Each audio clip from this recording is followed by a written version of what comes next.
Sorry about that, I'm actually going to start over again because I did not start the timer, and you never know, I might get the record.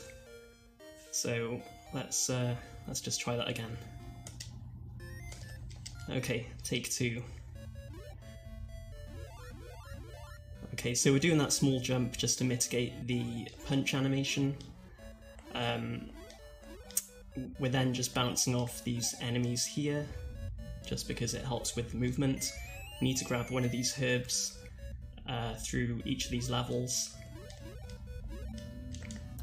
So as I was saying, this screen is actually an infinite scroller, where it just keeps on going unless you destroy these blocks and push this one down. Pushing that block down then gets in the way of this enemy, which you can kill and grab his map. That then allows you to exit the level and move on to the next one. So I'm going to do a reverse damage boost through this boulder. I'm going to skip this potion because it causes an extra animation if I grab it. And the rest of this screen is just about knowing what enemies to jump over, what enemies to jump under. So you've probably noticed by now it is a very laggy game. It's not my PC, it is this laggy. I think the developers were probably going for graphics over technical smoothness when they were creating this. But it's not a major problem. It's a bit like Mega Man 3 where you kind of just get used to it after a while. So I'm actually mashing through the in-between level sections because there's always a cutscene and a character select option which you need to get through. I didn't mean to die there. But yeah, you can actually switch between Asterix and Obelix in between levels. However, for the purposes of this category, we are just sticking to Asterix. So these vines are quite difficult to climb up and dismount. Another similarity to Mega Man 3. There's a lot of puzzle elements in the game as well, though. So there's a very basic one there. There's an invisible gap in the wall which we need to jump through in order to trigger that switch. We then are able to get up here because of that water spout which we've activated. Asterix can't swim through water, so instead we need to run at full speed into that wall to knock that boulder down. We can then jump up on it to gain access to this potion here. This potion it allows us to destroy this water. We can grab the herb and exit the level. So again, I'm just mashing to get through the cutscene and the character select. Now we're on to a type of level which every speedrunner hates. It's just a bog standard auto-scroller where not much is going on at all. It always reminds me of Wily 3 in Mega Man 2. I think it's just because, for those of you familiar with that level, there's a fish in that level which looks like it was created in Microsoft Paint in about 2 or 3 minutes, and I always get that impression when I'm playing this level as well, since there's pretty much no background graphics to speak of. It's literally just 3 colours and not much else. There's not really much you can do to speed up this section. You might be able to kill a few of the fish, but they got really weird hitboxes, so I try and avoid doing that. So you'll see me grab a bone right at the start of this section. The reason I do that is because if I skipped that bone there, it actually adds an extra level onto the speedrun, which obviously we don't want to happen, since we're trying to get through this as quickly as we can. We need to grab that potion to be able to get through these blocks here. Luckily we can jump above these ones. This section, it looks really difficult, but it really isn't. I'm just holding right for most of it. There's a couple of tricky double jumps that you have to do, but other than that it's not too bad. So then we've got a horrible ladder. to mount and dismount. So this screen is a semi-auto-scroller, which starts from here. Fun fact about this screen. So there's actually only 2 runners of this game, myself and Cascada. And I've actually just messed that up completely, so I'm going to have to do that again. But some of you might know a runner called Cool Kid, who's got the Mega Man 1 and 2 world record. Sorry, only the Mega Man 1 world record. He's actually created a TAS for this room, where he's figured out how to skip this entire auto-scroller section. Unfortunately, it actually requires 2 pixel and frame-perfect jumps to be able to do that skip. So it's one which I've not been able to do so far. I think even Cool Kid hasn't been able to do it either, so I'm going to wait until he starts running it, I think, before I consider that a viable time save. So we're on to the first boss of the game, which I really dislike, because there's quite a few RNG elements to this fight. And the manipulation which I'm doing is quite hard to get correct. You need to start running at exactly the right moment.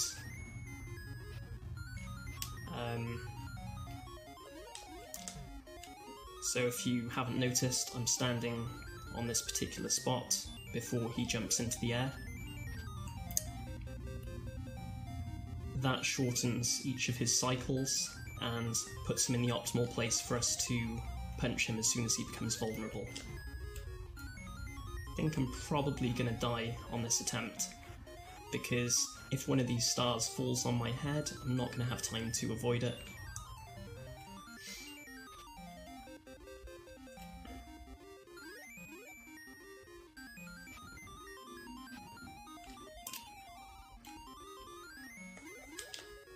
So I think we've got one more hit that we need to get on him. We need to pray that one of these stars doesn't fall on me, like that. It's pretty much impossible to avoid them if they do. Fortunately, deaths in this game, they're not too punishing. They generally just throw you back to the start of the screen you're on. But yeah, the one thing I really don't like about this is the hitboxes. They're very temperamental. They don't seem to stay the same.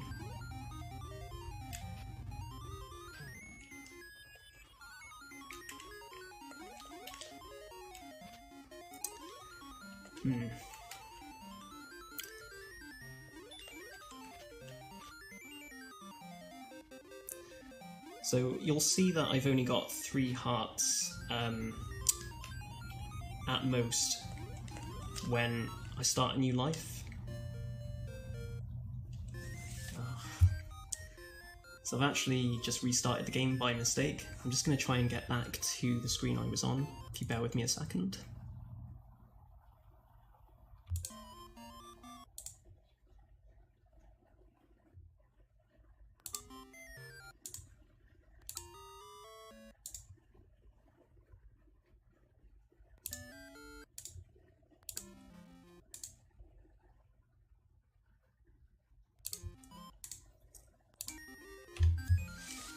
I'll just start it from this part because you don't want to see me do all those levels again. But hopefully I'll be able to beat him this time round.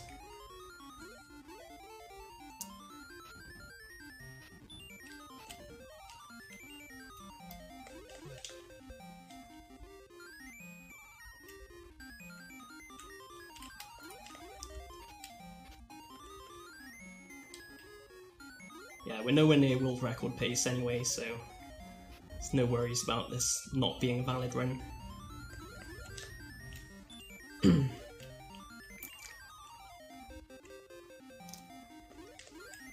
kind of glad I put an estimate of 20 minutes on this now, because I'm probably going to come close to that.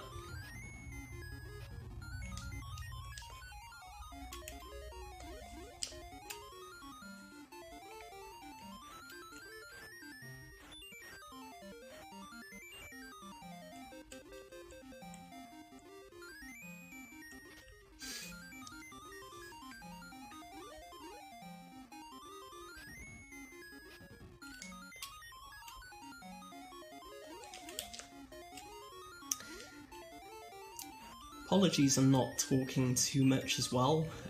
This is actually only the second time I've tried using a microphone. I generally don't bother.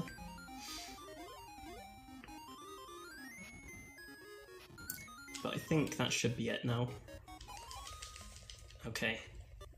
So that's the worst part of the speedrun over with, thankfully. So we've got another super laggy section here. So I think a lot of these snow particles in the background, they really slow the game down.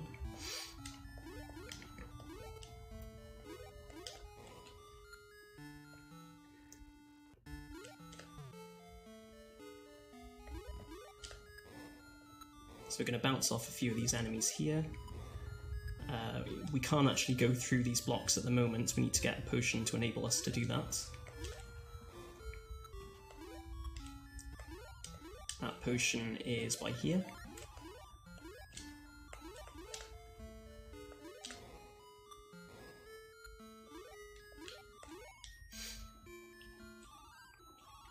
So we can now punch through these blocks and start the final section of this level.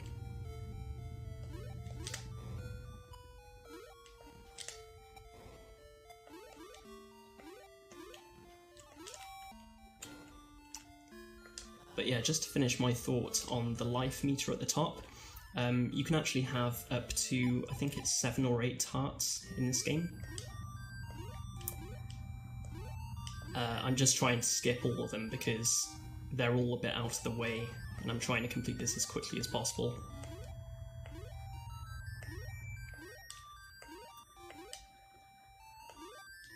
Okay, I'm glad I got through that section at least. This is another small puzzle section here. You need to just light those first 2 lamps. If you only light 1 lamp, or if you light 3 lamps, it makes the rest of this section completely dark. So you'd need to know the exact layout of it to get through. By lighting only the first 2 lamps, it keeps the rest of the level in brightness. Here's another tricky little section. You're actually running across invisible flooring, so you kind of need to have memorized where the floor is, which you can see I haven't really done.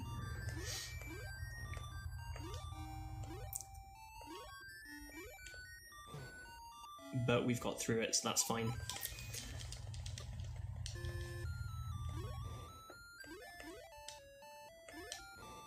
Okay, that's also a tricky section to get through in one cycle.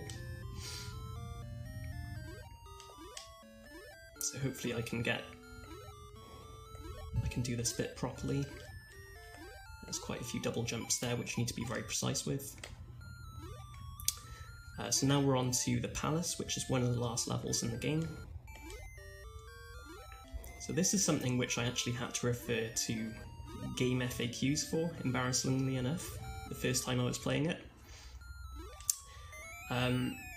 Because there's a lot of oddities to this level, I guess you can say. To access that first herb, you need to kill a specific number of these enemies on the screen. And then to change this to a different room, you need to kill all of the enemies.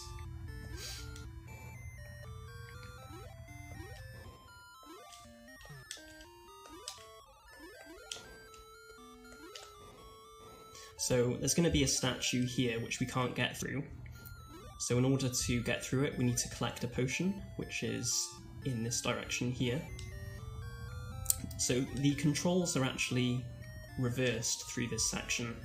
So I'm actually holding left in order to go right, which is a little bit off-putting, I suppose. I've now got that potion, which is going to allow us to get through the statue.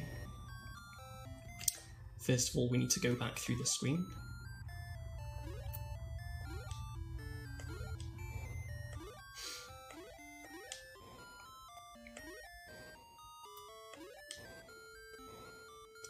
So we can throw that potion to shrink the statue and allow us to get past it. And we're now going to do a spike skip. So this is not at all... Oh, well, I messed that up there.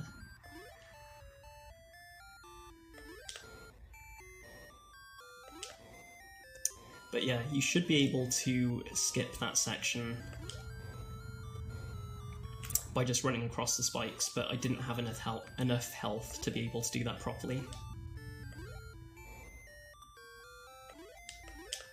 So I'll try and show you how that's done in a moment.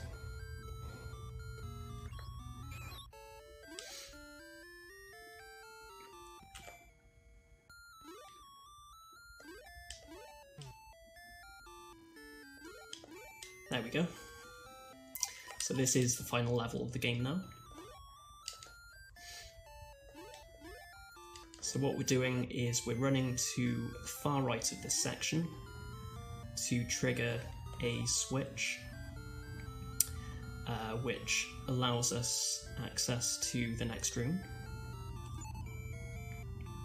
So I'm now going to take an intentional death after I grab this potion,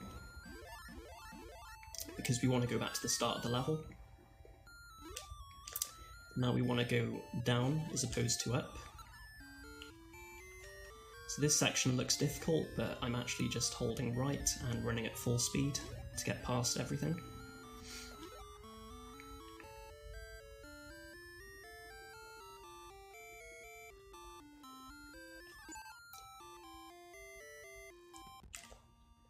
So I'm going to jump over this enemy, trigger this switch.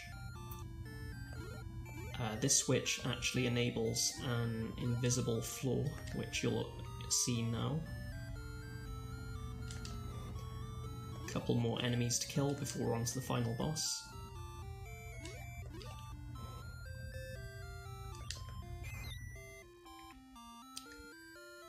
So now we're about to enter the final boss's room. I absolutely hate this boss because I've lost a ton of runs to him just because of how much randomness there is in this fight.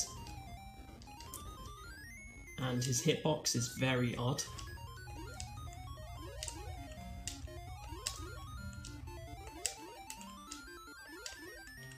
Sometimes you can take damage just by doing the punch thing on top of his head, and I've got no idea why you take damage from doing that. But yeah, I'm just trying to avoid all of these.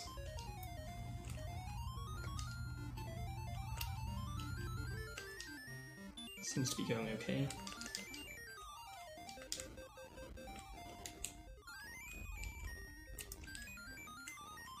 Okay, and we're through. So the time is when the screen transitions, which is now. That was a bit of a disappointing run because I can quite easily do a 13 or 14 minute run when I'm quite well practiced at this game. Unfortunately, I haven't really played it that much recently, so apologies, I kind of messed that run up. Anyway, that is Asterix and the Secret Mission. I hope everyone enjoyed it. I would say as well, it's quite a simplistic speedrun to learn, so if anyone is new at speedrunning, this is definitely a good game to get started with. Anyway, I'm going to hand it over to Crusader. He is running Diablo 2, and Crusader is actually the former record holder of this game as well, by strange coincidence.